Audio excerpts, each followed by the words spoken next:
Welcome to C Talks. I'm your host, Sandeep Alur. I've always stayed curious to understand how some of the top leaders went about strategizing, innovating, and brought about a change for their businesses.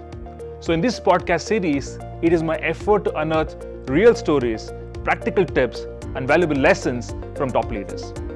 So, subscribe to C Talks today and join the conversations. I hope you find these conversations meaningful. So, let's get started.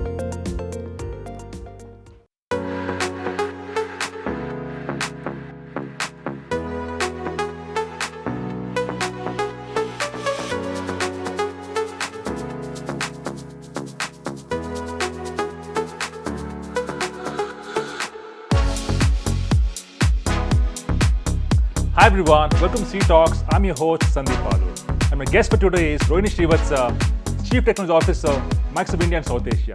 Rohini, welcome to C Talks. Thank you, Sandeep. Good to be here. Wonderful, Rohini. It's so good to see you and thank you for your time today this morning. Absolutely. First question to you right off the bat. Now, you've basically come in with significant experience in consulting and R&D space, right? And you operate as CTO. So how much of that experience influenced your role as Microsoft India and South Asia CTO? Look, I began my career 10 years in the world of R&D. PhD work and then Bell Labs. Right. I think the technical world teaches you to be curious, be passionate about tech, Right. be learning always. Then my 10 years were in the world of consulting, BCG and IBM consulting. There you learn to deal with ambiguity. Having a problem solver mindset, think hypothesis-led, Right. data-driven, outcome-focused. Wonderful. 10 years back when I became a CTO, in fact, it was because I had lived in these two worlds. And when you live in two worlds which are very different, you actually see those two worlds very differently. And I think that is what the combination of that is what I feel that as the CTO of Microsoft India, South Asia, as the technology waves are touching every facet of lives, bringing that curiosity mindset and ensuring that you are solving the right problems. Right. That combination is what I consider very, very powerful in this role. Wonderful. So relevant in the current times where you have to basically deal with complex situations, right? Yes. So moving to complex situations, you basically, in your illustrious career, you basically have worked in many organizations, many cultures, I would say.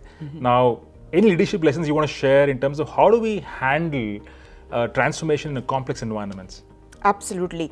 See, I worked in the US for almost 16 years, worked and studied, and then in my consulting life, Right. worked with clients in Asia, Middle East, Africa, Europe, have traveled to Korea, China, Hong Kong, Kazakhstan, Wow. working with clients. I think the few lessons I've learned is one is people are actually more similar than they're alike, than they're different. Got it. And I think the ability to have that empathy and being really people focused at the heart is a huge enabler in taking people along. Then of course the idea of staying really outcome focused, being very clear about the value you are driving, Right. and being respectful of different cultures, different contexts people bring to the society, and taking them along. Those are the powers that you really use to help people want to change, because that's the only way they can change and sustainably. Wonderful. I think it's all about people at the end of the day. Yes, Right. absolutely. And you've said this many times actually, when you've spoken offline, you give so much importance to people. That's what drives every organization. Absolutely. So shifting gears, Rohini, now we speak to customers every day and you've led a lot of these complex conversations with customers, especially on C-suite level. Now, when it comes to success in AI, cultural transformation, the culture plays a critical role. And we've heard this many times, saying shift in culture is required for us to strike gold with AI. What's your take on that? See, this is a very important moment in technology history because AI is such a general purpose technology. Right. Meaning it is not just about tech, it is going to impact every aspect of our lives, the way we work, the way we play, organizations, societies. Right. Therefore, thinking about culture becomes important. What does it mean? Are people first becoming tech intense? Are they themselves increasing their tech quotient? But that's just the tech part. I think the more cultural elements are about ability to take risks, ability to think from an innovator's, challenger's mindset.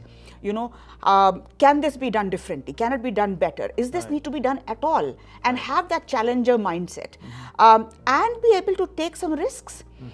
Risks always come with a chance of downside. There is a famous saying that that comfort and learning don't never coexist. Growth and comfort never coexist, and I think the ability to live with that is a fundamental cultural shift. And I think we will see that more and more in the world of AI as it becomes more and more pervasive. Wonderful.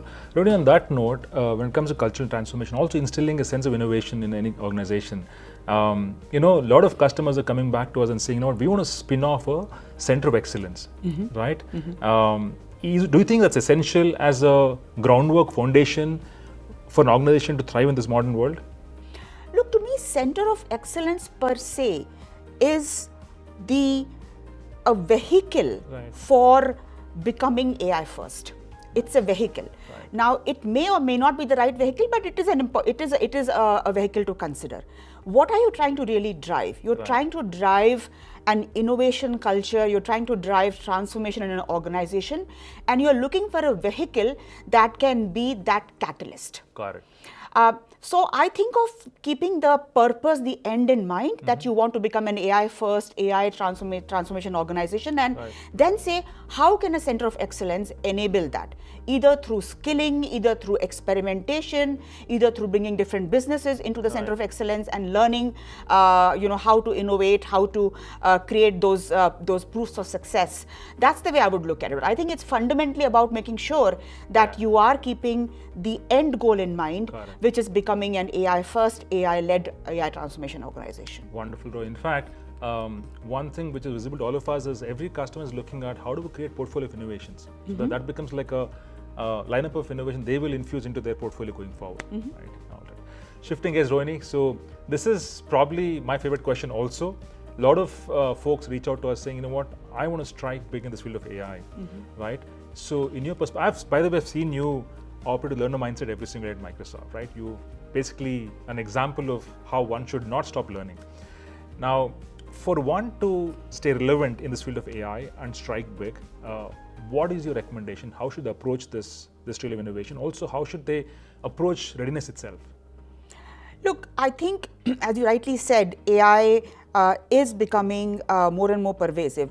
As people want to enter that field, there are three areas that at least are sort of concentric circles that work with each other. One is clearly the tech side of it. Okay, and the tech side of it could be in the algorithms part, in software part, or in the hardware part. Any of those could be the tech side. The second one is where you're going to apply AI to, the domain of it. Now that could be an industry vertical, it could be a function like marketing, HR, finance, or it could be an entire new space like sustainability. A completely new space that you're going to apply AI to. So the second is domain. The third becomes more and more important as you want to bring different stakeholders together and really drive organization level transformation.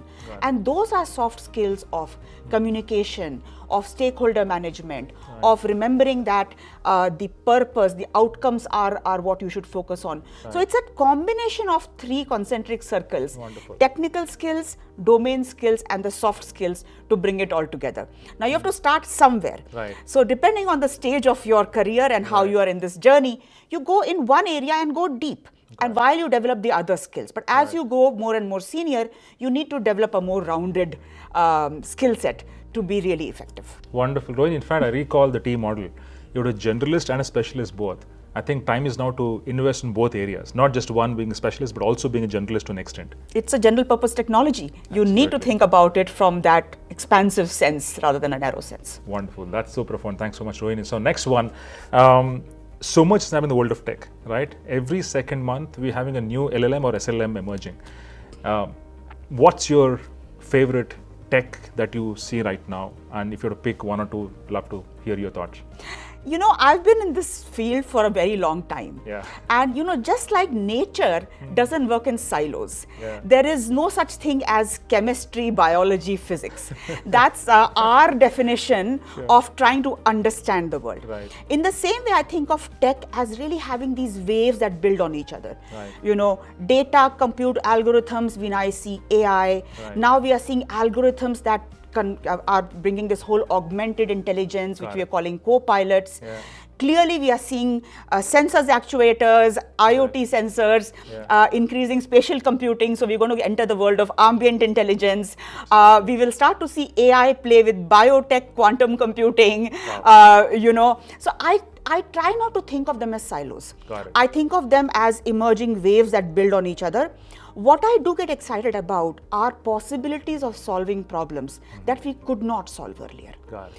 Possibilities of solving, let's say, intensive care problems and in remote locations. Wow. Possibilities of empowering teachers to create better learner outcomes. Got it. Possibilities of helping the world create more sustainable development.